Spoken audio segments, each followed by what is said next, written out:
Unit pasukan Brigade Senapan Bermotor Pengawal ke-35 dari kelompok pasukan tengah Rusia menyerbu benteng pertahanan Ukraina.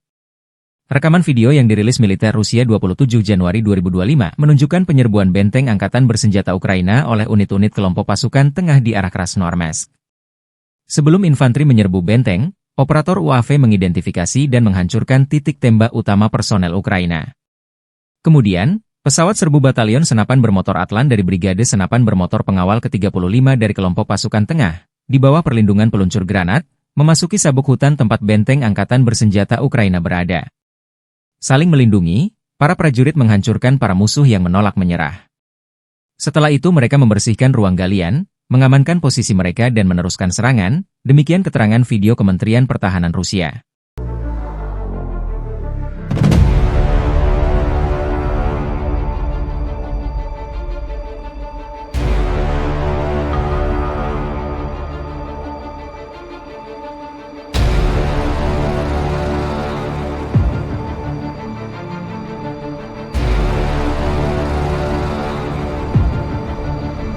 Download Tribun X sekarang, menghadirkan lokal menjadi Indonesia.